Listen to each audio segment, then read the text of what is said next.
इराणकडून अमेरिकेवरती चौफेर हल्ले, अमेरिकेचे 560 जवान मारल्याचा दावा, तर इस्रायल आणि अमेरिकेच्या हल्ल्यामध्ये इराणचे 500 जण मारले गेल्याची माहिती.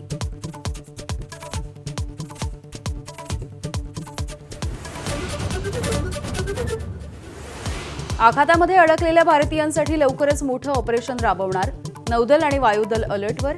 देशभरामधील 30,000पेक्षा अधिक नागरिक युद्धक्षेत्रामध्ये अडकल्याची माहिती. इराणकडून भुयारामधून अमेरिका आणि इस्रायलच्या तळांना लक्ष्य, तर शाहेद 136 हे क्षेपणास्त्र सोडत असल्याचा व्हिडिओ देखील जारी.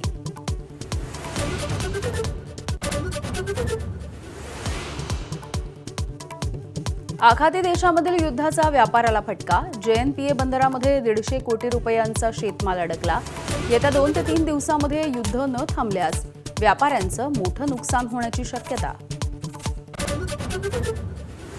युद्धाचा विमान वाहतुकीवरती देखील मोठा परिणाम. एअर इंडियाकडून आखातामध्ये जाणाऱ्या विमानांची उड्डाणंही रद्द. अनेक प्रवासी अडकून पडले. विमानसेवा विस्कळीत झाल्यामुळे 3 लाख नागरिकांना फटका. भारताचं नेहमीच शांतता आणि स्थैर्याचं आवाहन. चर्चा आणि मुत्सद्देगिरीमधून मार्ग निघू शकतो. सबंध मानवजातीसाठी दहशतवाद हे आव्हान.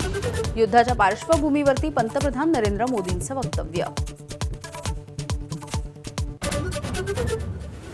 यंदा मनसेचा वर्धापन दिन किल्ले रायगडाच्या पायथ्याशी होण्याची शक्यता. अविनाश जाधव आणि संदीप देशपांडे यांच्याकडून रायगडाच्या पायथ्याशी जाऊन पाहणी.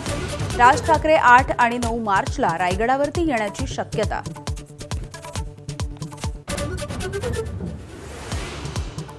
माजी खासदार आणि माजी कुलगुरू डॉक्टर जनार्दन वाघमारे यांचं वयाच्या 91व्या वर्षी निधन. औसा तालुक्यामधल्या कवठ्यामध्ये उद्या अंत्यसंस्कार.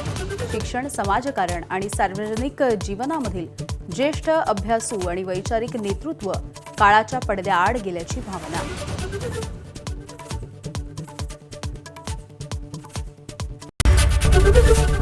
एबीपी माझा, उघडा डोळे बघा नीट.